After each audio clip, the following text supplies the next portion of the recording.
우리가 보통 무난한 거는 인사하는 거죠. 네, 교회 왔을 때 서로 무난하셨습니까? 어떻게 잘 지내셨습니까? 근데 이제 이 교회 안에서의 이 문화는 오늘 바울은 그렇게 얘기하잖아요. 나 바울은 친필로 너희에게 문안한다. 그러니까 문안하는 방식은 이제 여러 가지가 있는 거예요. 내가 직접 쓴 글로 너에게 문안한다. 그렇다면 이 문안이라고 하는 이것은 단순하게 뭐 어떻게 잘 주무셨습니까? 이런 문안이 아니고 항상 우리가 인사할 때 주 안에서 주 뜻 안에서 잘 지내셨습니까? 라고 하는 그런 인사가 되어지는 겁니다. 그런데 오늘 본문에 보면 아주 무서운 말이 있어요. 22절에 보면 누구든지 주를 사랑하지 아니하면 저주를 받을지어다. 그러면서 우리 주여 오시옵소서 이렇게 얘기를 해요. 이게 이제 우리 기독교의 문안 중에 하나가 뭐냐면 마라나타 문안이에요. 그래서 주님 어서 오시옵소서. 우리 항상 모일 때 소망을 가져야 되는 건 문안할 때 항상 하는 것은 우리 주님께서 속히 오십니다. 그러니까 잘 참아내세요. 주님께서 곧 오십니다. 지금까지의 어떤 하나님의 그런 역사 속에서 우리가 잘 인내하고 수고합시다라고 하는 인사가 됩니다. 샬롬이라고 하는 인사도 마찬가지입니다만은 샬롬도 평안하십니까? 라고 하는 단어이지만 이 평안하십니까는 글쎄요 평안할 때 우리가 평안하십니까? 인사를 하진 않죠. 평안하지 않을 때 주로 평안하십니까? 라고 하는 인사를 여기 민족적 인사잖아요. 우리나라는 안녕하십니까? 인사. 옛날에 배고팠을 때는 진지 드셨습니까? 뭐 식사하셨습니까? 이런 이제 인사를 했잖아요. 그러니까 없을 때 있었으면 좋겠다 하는 유지했으면 좋겠다 하는 그런 인사이기도 합니다. 그래서 주 안에서 주께서 속히 오십니다라고 하는 인사 그리고 거룩하게 입맞춤으로 서로가 인사를 뭐 우리나라의 인사 방식은 아닙니다만은 이 팔레스타인 지역의 인사 방식은 그렇게 거룩한 입맞춤으로 인사를 하게 되어집니다. 우리는 어떤 때 평안한가라고 하는 거죠. 그래서 육체적으로 평안할 때도 평안한 거지만 그러나 주 안에서 평안한 것을 우리는 늘 인사로 하고 있습니다. 어때 인사 한번 해보겠습니까? 안녕히 잘 지내셨습니까? 네. 네. 그 뜻이 뭐라고요? 주 안에서 주뜻 안에서 잘 지내셨습니까? 이런 뜻이잖아요, 그죠? 그런데 여기에 주 예수여 어서 오시옵소서라고 하는 이야기를 붙이는 것은 이 인사 안에는 하나님의 임재가 여기에 있다라고 하는 믿음 속에서 하는 거예요. 하나님 여기 계시다. 하나님 여기 계시다라고 하는 속에서 우리가 인사를 나눌 때에는 거기에는 사랑도 하나님이 여기 계심으로 말미암아 우리는 사랑하는 자는 구원을 얻고 그러나 하나님이 여기 계시는데도 그 하나님을 알지 못하는 사람은 저주를 받는다라고 하는 거예요. 하나님의 임재를 믿느냐 안 믿느냐라고 하는 거예요. 여러분 여기 하나님 계시느냐? 그럼 하나님 안 계시군요. 아무 의미가 없습니다. 이 예배는 아무 의미가 없어요. 하나님이 여기에 계시는가? 여러분이 죄를 정말 멸망할 정도의 죄를 여러분이 지었다고 칩시다. 이 교회가 완전히 막 다 썩어가지고 그냥 맨날 만나기만 하면 싸우고 그런 이제 서로가 미워하고 얼굴만 봐도 막 미워하는데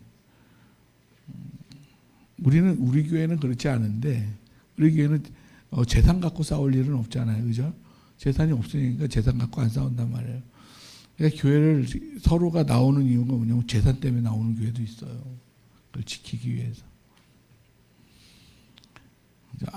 좀 아프죠? 예. 그런데 서로가 그런 미움 가운데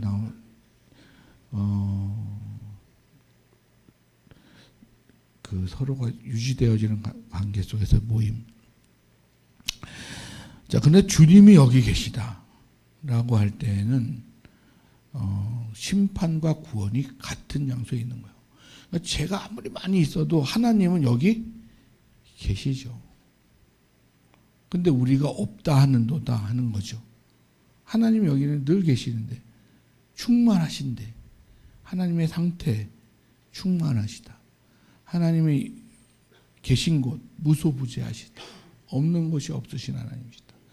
그의 능력 전능하신 하나님이시다. 그는 온전하시고 완전하신 하나님이시다. 그러면 어느 곳에든 계시죠.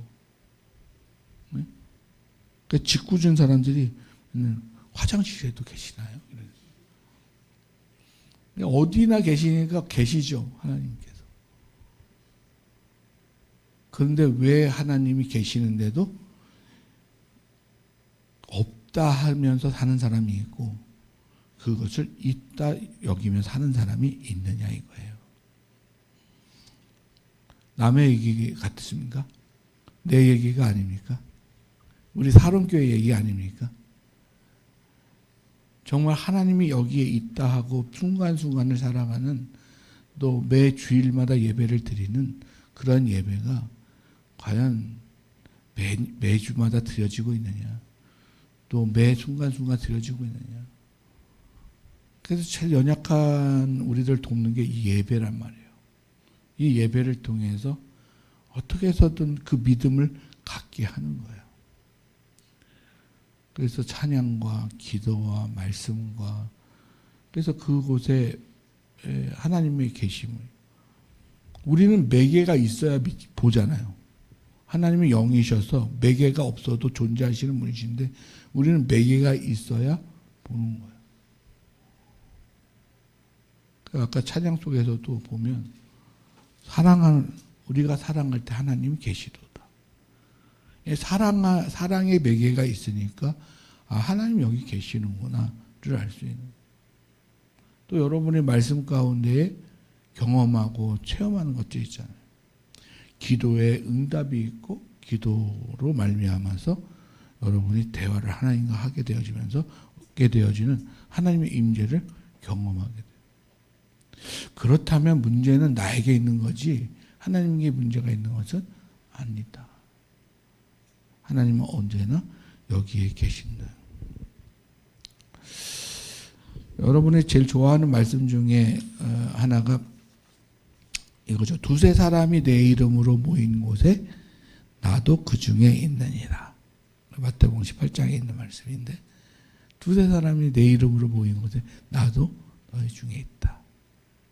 근데 이 말씀은요, 전체적으로 보면은 이게 누구에게 한 말이냐면 이 내용이 전체적으로 범죄자들에 대한 이야기를 할 때, 범죄한 형제를 교훈할 때 쓰는 그러한 내용이에요. 뭐 예를 들면 그 내용 중에 하나는 뭐냐면 내 형제가 범죄하거든 먼저 두 사람이 가서 그에게 그 범죄한 사실을 알려라. 근데 그가 듣지 않거든 교회가 가서 그 사실을 알려라. 그래도 듣지 않거든 그는 이방인과 세리같이 대하거라. 이방인과 세리는 뭐예요? 구원받지 못한 자를 얘기하는 거예요. 사랑도 정말 우리가 사랑할 수 있는 사람을 사랑하는 거예요. 뭐 사랑할 수 없는데 어떻게 사랑을 해요? 그러니까 여러분이 누군가에 대하여서 내가 희생하고 시간을 드리고 공을 드리고 하는 것은 사랑하기 때문에 드리는 거죠. 그 사랑이라고 하는 이 아가페적 그 특징 중에 하나는 대상의 어떤 조건에 따라 하지 않습니다. 희생적, 헌신적 사랑이에요. 그냥 사랑하니까 반응하게 해서 움직이는 그 사랑을 얘기하는 거예요. 그러다 보니까 형제 중에 범죄를 저지르면 어떻게 해요? 가서 고민하잖아요. 이걸 어떻게 해야 되지? 그러니까 교회의 입장에서는 두 사람 이상이 가서 그 사실을 이야기해요. 그리고 그들 그래도 말을 안 들으면 교회가 가라. 이제 그렇게 이야기를 하죠. 그리고 나서 평가가 판단이 되어졌을 때 이제 그 사람에 대하여서 사랑을 끊어라 이렇게 얘기하는 거예요. 그러면서 18절에 가가지고는 이렇게 얘기해요. 무엇이든지 너희가 땅에서 매면 하늘에서도 매일 것이고 또 하늘에서 풀면 땅에서 풀릴 것이다. 이거는 그 말을 이 전체적 내용 속에서 그 안에 앞에 해야 될 건 뭐냐면 두 사람 이상이라고 하는 말이 계속 들어가 있는 거예요. 두 사람 이상이 이 땅에서 매면 또 하늘에서도 매일 것이다 라고 얘기를 하는 거거든요. 그리고 나서 뭐라 그러냐면 두 사람이 합심해서 무엇이든지 구하면 반드시 이루어질 것이다. 그래서 두 사람, 두세 사람, 그리고 나서 하는 얘기가 두세 사람이 내 이름을 모인 것에 나도 그 중에 있느니라 이 얘기를 하는 거예요. 그 이야기는 두 사람이라고 하는 의미 자체가 개인적으로가 아니라 공적으로라고 하는 의미가 있어요. 공동체적으로라고 얘기를 하고 있는 거예요. 그럼 두세 사람이 내 이름으로 모였다라고 하는 것에는 죄 심판도 또 그의 용서도 거기에 있는데 그 근거가 개인적 어떤 욕망이나 개인적 욕심이나 개인적 기준에서 하는 것이 아니라 공적인 기준으로 그 용서와 또 심판이 있게 되어진다라고 이야기를 하고 있는 거예요.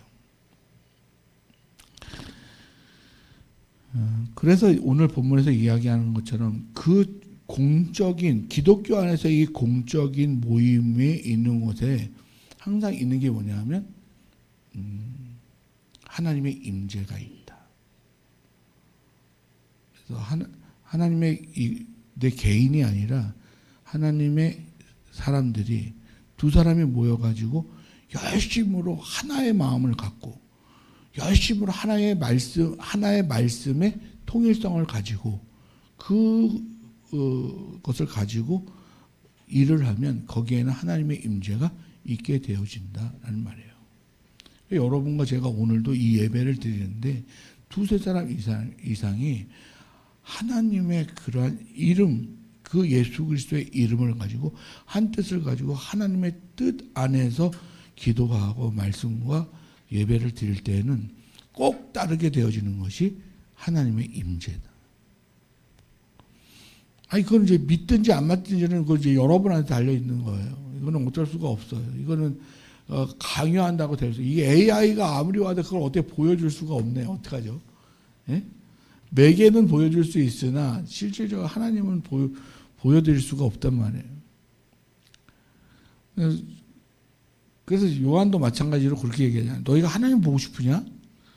서로 사랑하라. 하나님은 사랑이시니라. 그래서 하나님 자체가 사랑이시니까 서로 사랑하면 그 사랑이 보이면 바로 거기에 하나님 계시는 거다라고 얘기를 하는 거예요. 개인적 삶이 아니라 같은 공동체가 같은 뜻으로 같은 마음으로 모이는 곳에는 하나님이 함께 하신다라고 얘기를 하고 있는 거예요. 보통 우리가 이제 그 성찬을 하잖아요. 그럼 성찬을 하면은 떡을 떼고 또 잔을 나누잖아요. 그러면 그리스도의 살을 나눠 먹고 그리스도의 피를 나눠 먹는 그런 행동을 하게 되어지는 거란 말이에요. 그러면 그러한 것에서 우리가 이 떡을 떼고 나누는 어떤 그러한 과정 속에서 그리스도의 살과 피를 나누게 되어지는 그러한 속에 빠지지 말아야 될 것이 정말로 주님이 여기에 계셔서 우리 두세 사람이 모여서 이름으로 모이는 곳에 그냥 단순히 두세 사람이 모여가지고 식탁을 하는 어떤 그런 식사를 하는 그런 모임이 아니고 정말 그리스도 안에서의 그러한 살과 피를 나누는. 그러니까 우리가 교회 안에서는 두세 사람이 모이면 어떤 얘기를 합니까? 여러분 두세 사람이 모이면 그냥 어떤 얘기가 재밌습니까? 남 얘기하는 거 재밌잖아요. 네? 그리고 일반적으로 뭐 얘기하는데 교회 안에서 두세 사람이 내 이름으로 모인 것이다라고 하는 것은 예수 그리스도를 나타내고 있는 건데 예수 그리스도를 예수 그리스도의 이야기가 시작되어질 때에 항상 기준은 뭐냐면 예수 그리스도의 죽음입니다. 그러니까 떡을 뗄 때 예수의 피를 나눠줄 때 항상 전제되는 것은 아니 소를 잡아먹거나 돼지를 잡아먹거나 고기를 먹을 때는 항상 따라오는 게 뭐예요? 잡아야지 먹을 수가 있는 거예요. 그렇지만 그리스도인들이 떡을 떼누면서 그 나눔을 통해서 먹을 수 있는 것은 그리스도의 죽으심으로 말미암아 희생적 사랑이 우리와 함께 하심으로 말미암아 희생적 사랑 그것을 전제로 해서 예수 그리스도의 죽음이라고 하는 것을 전제로 해서 우리에게 이 지금 만남이 사람의 만남이 아니라 우리 인간의 만남이 아니라 주의 나라와 의를 위한 만남이 되어진다. 그러면 거기에는 하나님의 임재하심이 있다라고 이야기를 하는 거예요. 그럼 하나님의 임재하심이 있으면 거기에는 동시에 두 가지 사건이 동시다발적으로 이루어집니다. 하나는 구원과 심판입니다. 믿는 자는 그래서 오늘 본문에서는 사랑하는 자, 주를 사랑하는 자 그리고 주를 사랑하지 아니하는 자. 주를 사랑하는 자는 구원을 얻고 주를 사랑하지 않은 자는 바로 심판에 이르게 되어져요. 우리가 임재를 믿지 않기 때문에 심판과 구원을 체험하지 못하는 거예요. 주님이 여기 딱 서 계셔서 그 정말 심판의 잣대를 딱 들고 서 있는 모양을 정말 우리가 볼 수만 있다고 그런다면 여러분과 제가 태도와 행동이 바뀌지 않겠느냐. 우리의 신앙이 바뀌지 않겠느냐라고 하는 거예요. 그런데 그것을 이제 우리가 믿지 않기 때문에 그것에 대해서 중요시 여기지 주님이 여기 계시는가? 이렇게 생각을 하고 있는 거죠. 그래서 항상 우리가 모일 때에 항상 점검해야 될 그러한 것 중에 하나는 뭐냐면 우리가 주의 이름으로 모였느냐.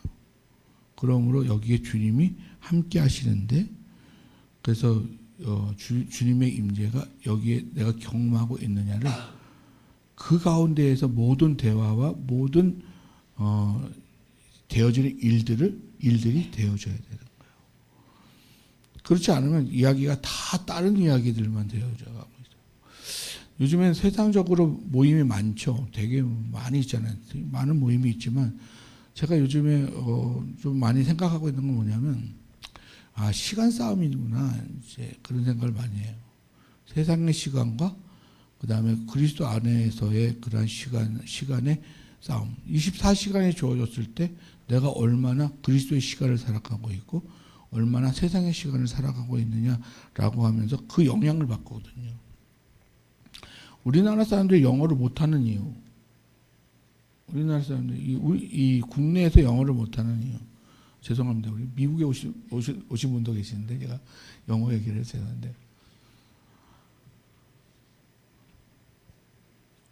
영어로 말하는 시간은 많이 해봤자 2시간, 3시간이 말하고 나머지 21시간은 한국말을 하기 때문에 영어를 못하는 거예요. 그러니까 친숙감이 없죠. 그만큼의 친숙감이 없어요. 그럼 언어는 친숙감인데 친숙감이 없으면 잘할 수가 없어요.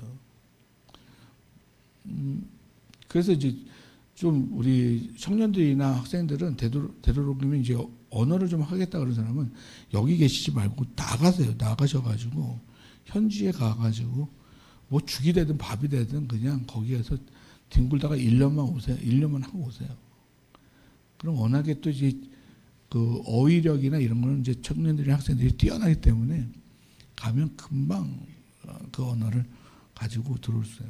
그 대신 한국 사람 없는 곳으로 가셔야 됩니다. 한국 사람 있는 곳으로 가면 또 한국 사람들끼리 모여가지고 또 장소와 상관없이 21시간 한국말로 하고 3시간을 또 튜터들하고 이제 영어를 배우는 왜 효과가 없지? 미국에서 있었는데 왜 효과가 없지? 이런단 말이죠. 마찬가지로 하나님 안에서의 우리의 그러한 주님을 사랑하는 사람과 주님을 사랑하지 아니하는 사람의 그 결과에 이르게 되어지는 그것도 결국 그 친숙함인데 뭐 주일날 잠깐 1시간 예배드리고 또 오후에 1시간 예배드리고 그리고 나서 일주일 동안은 이제 세상에 있다가 다시 이제 주일날 아침에 오잖아요. 그걸 툭툭 신자예요. 툭툭 신자. 왜요? 왜 툭툭이에요? 성경책에 먼지가 쌓여가지고 먼지를 툭툭 털고 나오는다 그래서 툭툭 신자라고 그러는 거예요. 네? 그리고 일주일 만에도 나와서 참 얼굴도 두껍지 그러고는 주님 그동안 잘 지내셨습니까? 그러면서 또 저는 매일 만났던 사람처럼 그렇게 또 얘기하다가 또 일주일 동안 또 세상에서 살아요. 근데 문제는 뭐냐면 고난이 오잖아요. 세상에 굴곡이 여러분 인생이라고 하는 건 굴곡이잖아요. 그죠?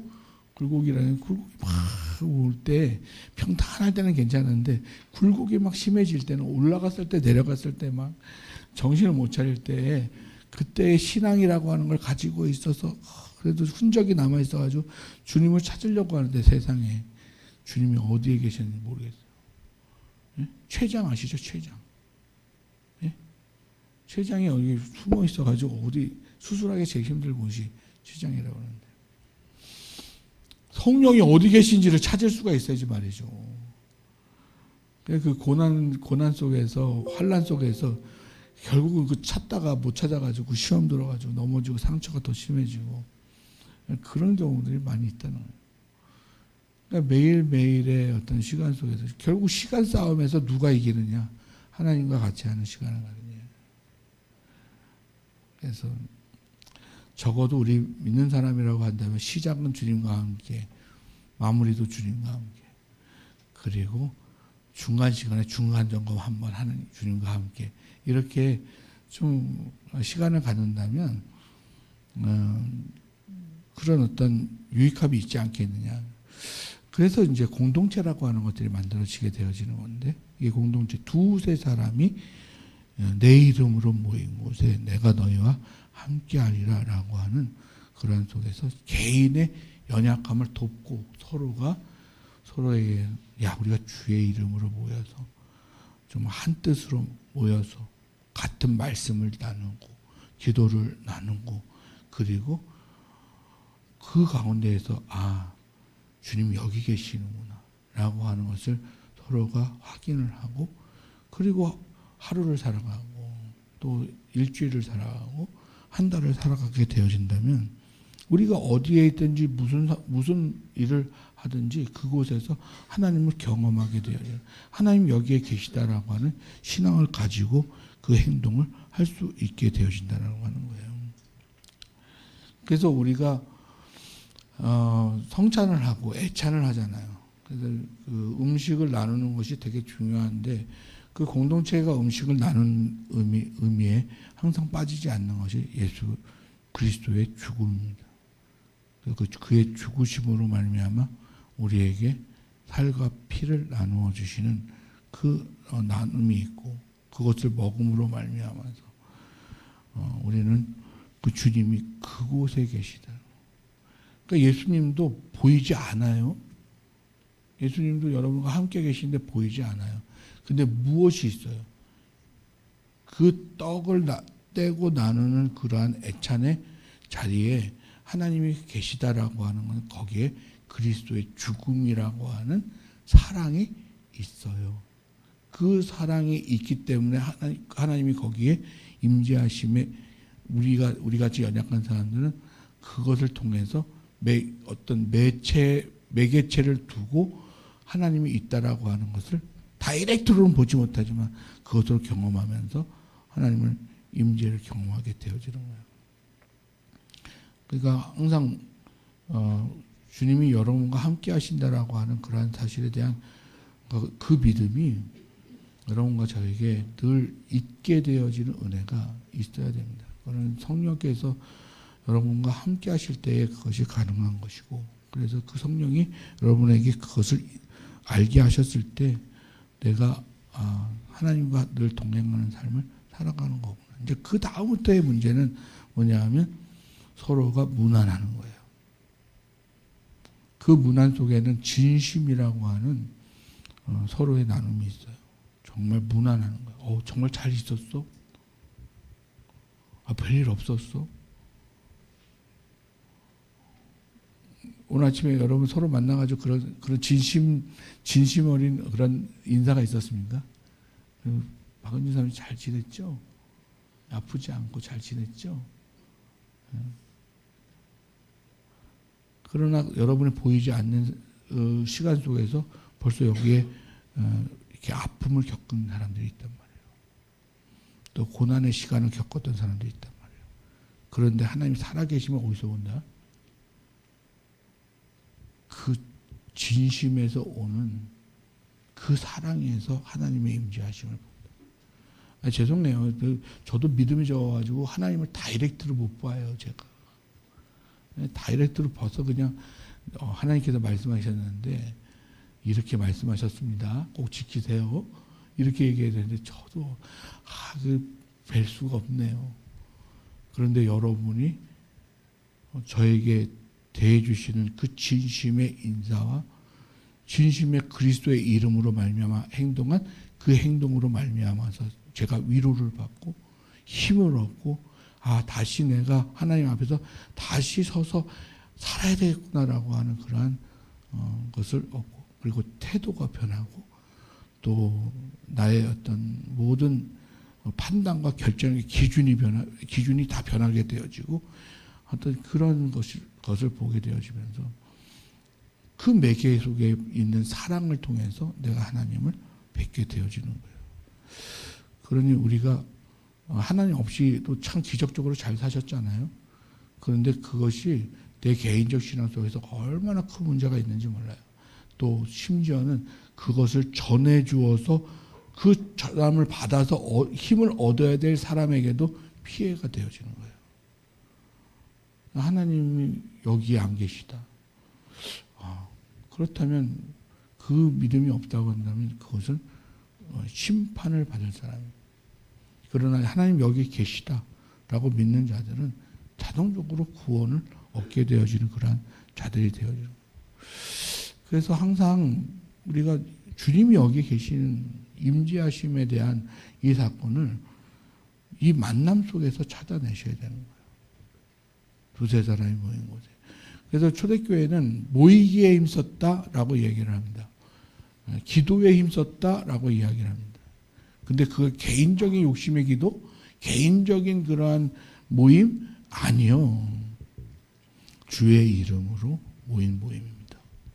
그러면 거기에 주님이 항상 계셨고, 그렇기 때문에 환경을 이기게 되어지는 순교와 핍박과 환난, 배고픔, 모든 불이익이 되어지는 그러한 환경 속에서도 그 주님의 임재하심을 보고 이겨낼 수 있습니다. 그래서 여러분과 제가 이제 앞으로 문안할 때에는 항상 주님이 함께 계십니다 라고 하는 문안, 그리고 안녕하십니까, 주의 뜻과 주의 사랑 안에서 여러분 잘 지내셨습니까? 또 잘 지내십시오 라고 하는 인사. 그러니까 만났을 때는 잘 지내셨어요? 주 뜻 안에서 또 주님의 임재 가운데 잘 사셨습니까? 라는 인사. 거기에는 뭐예요? 없다면 우리 잘 삽시다. 앞으로는 주님의 임재 가운데 살아갑시다. 그리고 이제 헤어질 때 어떻게 해요? 주님의 뜻 안에서 잘 삽시다. 승리하시기를 바랍니다. 그리고 마지막으로 주님의 임재 경험하면서 체험하면서 사시는 복이 여러분에게 있기를 소망합니다. 아우피더젠 잘 가십시오. 그러면 성령이 함께 하시고 개개인마다 함께 하시고 또 그 개개인이 모여서 교회가 되어지고 그 영향력은 엄청납니다. 우리가 그걸 못하기 때문에 엄청난 일이 초대교회 같은 엄청난 일이 일어나지 않는 거예요. 근데 여러분이 해봤자 뭐 얼마나 힘을 써봤자 얼마나 힘을 낼 수 있어요. 소리를 질러봤자 얼마나 큰 소리를 전파할 수 있어요. 예? 창을 던져봤자 얼마만큼 던질 수 있어요. 그러나 성령이 하시면 하나님이 함께 하시면 거기에는 무한한 역사가 일어나게 돼요. 그래서 이 서로 우리가 무난합시다라고 하는 오늘 이 제목에 맞게 여러분 오늘도 정말 여러분 서로가 인사하고 또 앞으로도 또 만났을 때 인사하고 할 때에 기독교인으로서 기본적으로 점검하고 체크하는 인사로서 진심으로 그런 경험이 있는 사람만 할 수 있는 거예요. 내가 주님과 함께하여서 살았더니 주 뜻 안에 살았더니 주님의 임재가 동행하시면서 살았더니 이 역사가 일어나더라. 그러니 여러분도 그 역사가 있기를 소망하면서 인사를 하는 거죠. 그러므로 교회 공동체는 이 문화를 잘 할 수 있는 공동체여야 됩니다. 예? 그냥 안녕하세요 이게 아니라 정말 무거운 인사입니다. 이거는 또 큰 힘이 되는 인사이기도 합니다. 그래서 교회를 계속 만나면 예수 이름으로 모여서 서로 떡을 떼고 나누고. 근데 우리가 또 귀한 음식을 나누잖아요. 이 귀한 음식을 나눌 때에도 단순히 육신만 채우는 것이 아니라 그 사랑, 헌신, 수고 그것에 대하여서 또 감사하고 적어도 기독교인은 이런 생각 가지셔야 됩니다. 나의 나됨이 나의 것으로 되어진 것 아니고 내가 한 어떤 행위가 내 능력으로 되어진 것이 아니고 다 주께서 하신 것이다 라고 하는 그 믿음을 가지고 살아갔기 때문에 주께서 주신 은혜에 대해서 감사하고 또 찬양할 수 있게 되는 줄로 믿습니다. 자, 오늘 어때 성령이 여기 계십니까? 여러분 안에 계십니까? 그렇다면 한번 인사 한번 할까요? 옆에 있는 분들에게 진심으로 사랑으로 네? 한번 인사를 좀 한번 해보세요. 우리가 오늘 나눈 말씀대로 주의 뜻 안에서 주의 사랑 안에서 살아가십시오. 또 주님의 임재 가운데에서 살아가시기를 소망합니다. 이런 진심은 그렇다면 큰일이 일어납니다. 저한테 그러지 말고 저를 보지 마시고 옆에 있는 분들한테 그렇게 좀 인사 좀 해달라니까요. 빨리 옆에 인사 좀 해주세요.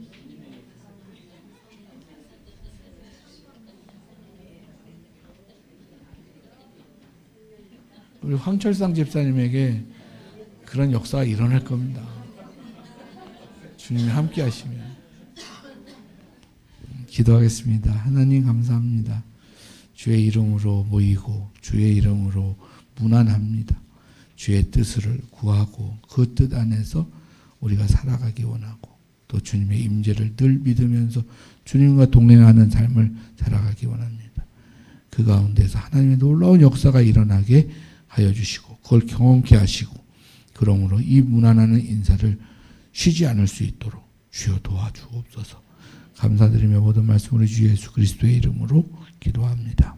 아멘. 찬송가 220장 부르시면서 준비하신 예물 드리도록 하겠습니다.